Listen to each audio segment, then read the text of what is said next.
Alfred Traoré, c'est mon oncle à moi. Voilà, il est consultant en médiation professionnelle. Il est également responsable du cabinet entente sociale et qualité relationnelle. Avec Traoré, il sera question des éléments principaux de la médiation professionnelle. Bonjour Traoré. Bonjour monsieur. Non. Je suis ton neveu, il faut arrêter, monsieur, là. Bonjour, mon neveu. Voilà, il faut briser les barrières. Mais chez nous, les neveux sont tout puissants. Ah oui, bien sûr, je sais, oui. Tout faire. C'est vrai. Voilà, il vient chez vous, il prélève un corps, oui. Vous ne pouvez rien dire. Mais c'est eux aussi, à l'occasion de certaines cérémonies, sans eux, vous ne pouvez pas régler ces cérémonies. C'est vrai, c'est vrai. Voilà, donc je suis content d'avoir mon neveu en face de moi. C'est ça aussi la force de l'Afrique, hein. Notre identité, nos mœurs, nos traditions, c'est très important, il faut les valoriser. C'est ça. Voilà. Alors, nous allons parler des éléments principaux de la médiation professionnelle. Qu'est-ce qu'il faut entendre par ce thème-là? Merci. Par médiation professionnelle, et, il faut entendre une profession. D'accord. C'est une profession, et nous l'avons même appelée la profession du 21e siècle. D'accord. Pourquoi? Tout simplement parce qu'elle met l'accent sur l'humain. D'accord. Elle met l'accent sur le règlement des différends. D'accord. Voilà. C'est une démarche éthique. Si vous voulez, c'est de l'ingénierie relationnelle. D'accord. Oui. D'accord. C'est très important pour l'humanité. Très important pour l'humanité. Et en fait, en quelques phrases, c'est un peu difficile à résumer pour l'humanité, parce que les relations humaines sont très importantes. Et il faut se concentrer sur les relations humaines. Voilà. Donc, vous voyez, si vous remarquez autour de vous, le monde est en ébullition. Nous sommes dans l'adversité. Que ce soit avec nous-mêmes, que ce soit en famille, que ce soit dans les établissements scolaires, que ce soit dans les entreprises, que ce soit dans le monde entier, nous sommes dans l'adversité.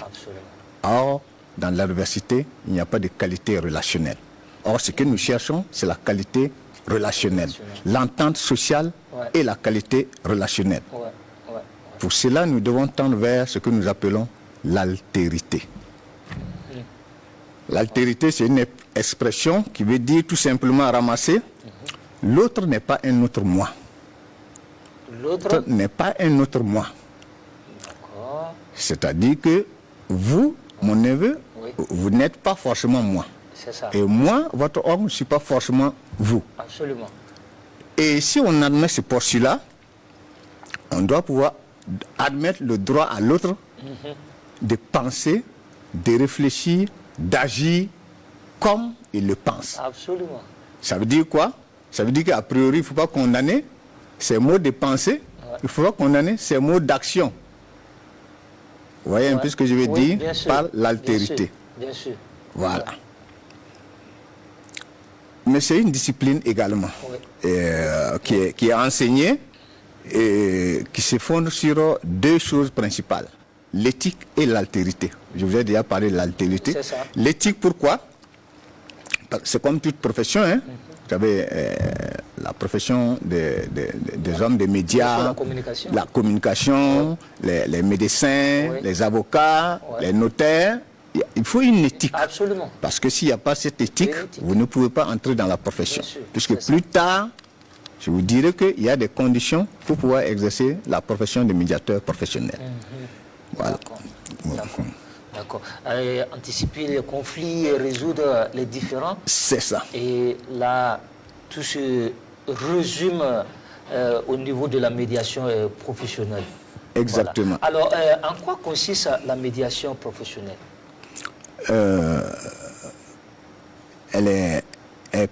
C'est une discipline, comme je l'ai dit tantôt, qui est basée sur un processus bien structuré. Voilà. Donc, pour anticiper les conflits, il y a des éléments qu'il faut avoir. Vous êtes chef de service, vous pouvez déjà vous rendre compte qu'avec vos employés, il y a des brindilles, des étincelles de conflits. Vous devez avoir... Il y a une tension qui est là. Vous devez avoir la capacité d'anticiper ces conflits. C'est vrai. Il vaut mieux éviter que les conflits naissent que de vouloir les résoudre. Ah oui. Quand ils ne naissent pas, il y a moins de conséquences. C'est vrai.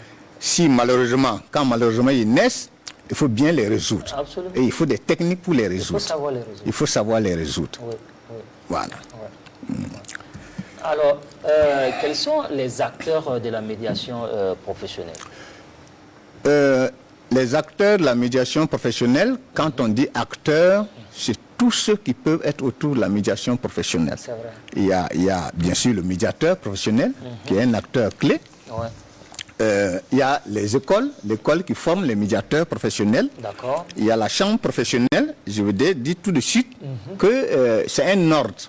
Donc il faut être affilié à cette chambre professionnelle et qui marche sur la base du codéum, comme je l'ai dit, un code d'éthique et de déontologie. Bien sûr. Voilà un peu les acteurs, évidemment. Et puis il y a les partis qui vont accepter d'aller à la médiation professionnelle. Ce sont aussi des acteurs. Puis voilà les institutions étatiques, et puis via médiation qui est juste un syndicat. C'est pas un syndicat, c'est le médium par lequel les médiateurs professionnels passent pour faire connaître leur profession au grand public. Parce qu'il faut dire que ce n'est pas une évidence, la médiation professionnelle n'est pas encore bien connue sous nos contrées. Elle est connue, la médiation est naturellement connue. Mon neveu, vous faites de la médiation tous les jours, mais sans le savoir. Sans le savoir. Deux de vos enfants se bagarrent, vous êtes obligé d'intervenir pour donner peut-être raison aux plus faibles, ou donner raison à la fille, parce que vous avez plus de sensibilité pour la fille, mais vous êtes obligé d'utiliser des tacts pour résoudre ce conflit. Dans les lycées, les chefs d'établissement, ils sont obligés de résoudre des conflits entre les élèves eux-mêmes, entre les élèves et les professeurs, etc. etc. Dans la famille, dans les couples, on fait de la médiation sans le savoir. Tous les jours, nos actions, et au village, on fait de la médiation. Certains ont parlé d'arbre à palabre, mais c'était de la médiation. Dans tous nos actes du jour, dans tous nos actes que nous pourrons nous faire de la médiation, mais sans le savoir. Mais là, ce n'est pas une médiation institutionnalisée, c'est une médiation comme ça. Voilà, ça fait partie des marques, des modes alternatifs des règlements des différends. C'est ça. Voilà. Alors, ce qui veut dire qu'il n'est pas médiateur qui veut, il faut le pouvoir. Oui, il faut le pouvoir, parce qu'il faut avoir la technique. C'est ça. Et les arguments. Ouais. C'est-à-dire qu'effectivement, on entend qu'on a pris un médiateur pour ceci, cela, mais ce n'est pas toujours évident. C'est vrai. Parce qu'il faut une formation. N'est pas journaliste qui veut. Ah oui. Ah oui, il y en a qui se proclament journalistes alors que il faut de la formation pour être journaliste. Aller faire un reportage, c'est pas être un journaliste. Non. Une anecdote, je disais, si vous permettez, si bien sûr, je disais à un collègue qui se faisait appeler chef protocole. Je lui ai demandé, tu as fait ta formation de protocole où? Il m'a dit non, lui, il est chef protocole. Je lui ai dit attention, c'est pas parce que tu as servi du café, de la boisson, de la nourriture à un mariage ou à un événement que tu es chef protocole. Il ne faut pas confondre les choses. Pour être chef protocole, il faut avoir fait de la formation. C'est vrai. Je fais cette discrétion pour permettre de me comprendre. Oui. Voilà. Alors, qui exerce la profession du médiateur? C'est-à-dire que la médiation, qui exerce la médiation professionnelle? C'est un médiateur professionnel qui l'exerce. On l'a déjà dit tantôt. C'est aussi simple. Il faut être médiateur, c'est-à-dire qu'il faut avoir la qualité, il faut avoir les compétences nécessaires pour l'exercer. Parce qu'il y a ce que tu dois faire, il y a ce que tu peux faire, il y a ce que tu ne peux pas faire. Donc voilà un peu celui qui peut exercer la profession de médiateur. Comme je vous l'ai dit tout de suite, pour exercer la profession de journaliste, ce n'est pas n'importe qui. Absolument. Voilà. Pour ne pas échouer en tout cas sa mission, il faut avoir les qualités comme il se doit. Voilà. Alors, quel est le rôle du médiateur professionnel? Ok. Le médiateur professionnel est un tiers au conflit. C'est-à-dire, il intervient pour résoudre un conflit entre deux parties. C'est un tiers. Voilà. Mais il accompagne les parties pour identifier d'abord la meilleure solution possible à leur conflit. Il y a un conflit, quelle est la meilleure solution possible? Qu'est-ce qu'on peut faire pour résoudre notre conflit? Donc, il les accompagne pour identifier la meilleure solution mais tout en garantissant la confidentialité des échanges. Voilà, il est mieux par ce qu'on appelle la distanciation. Oui. Il doit être distant des deux parties.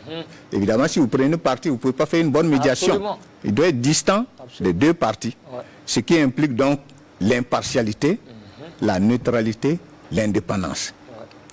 Il doit être impartial vis-à-vis des parties, il doit être neutre vis-à-vis de la décision qui sera prise, et il doit être indépendant.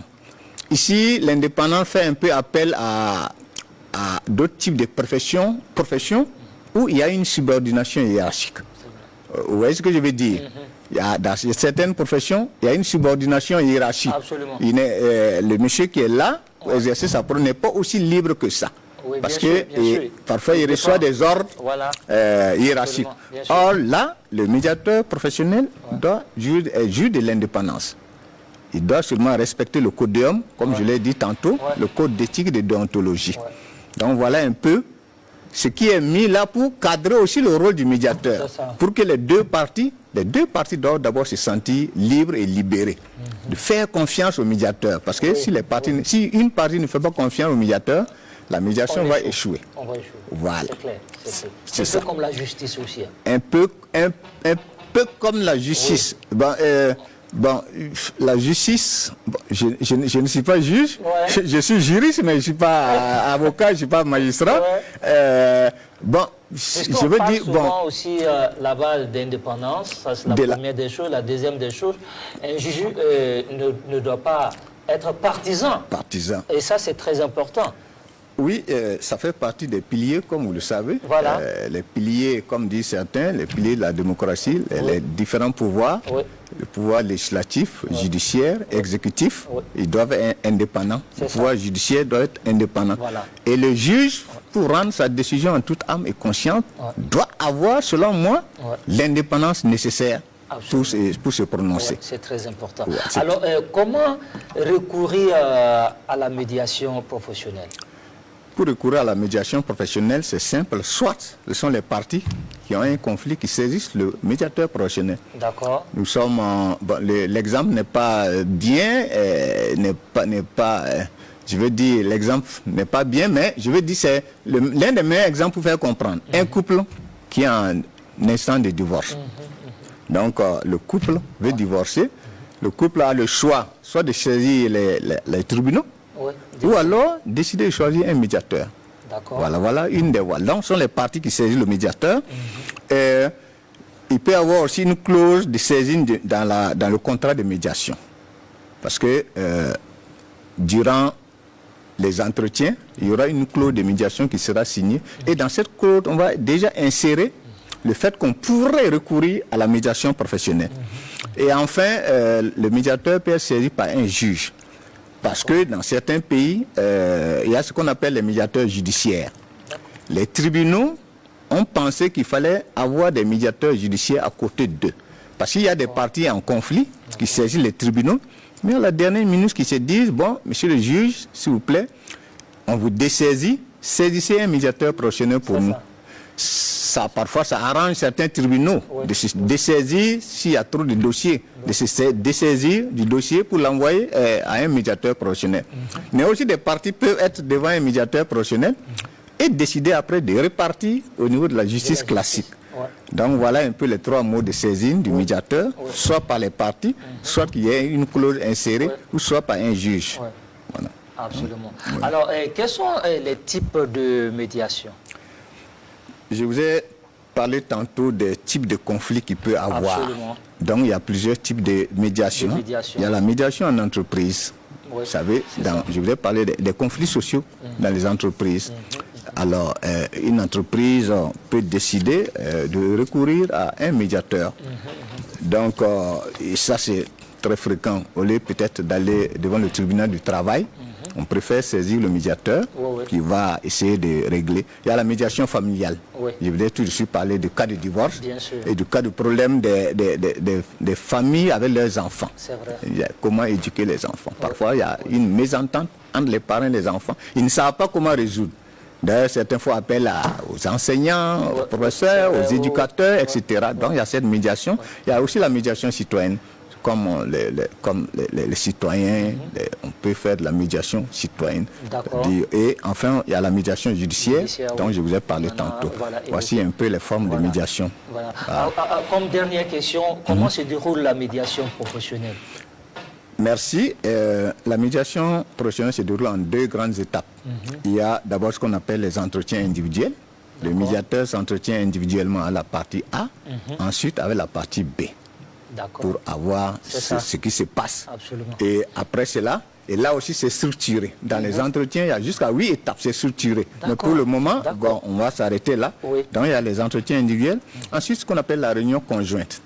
Une fois que vous avez pu rencontrer les parties en conflit, que vous avez eu ce qu'elles reprochent les unes aux autres.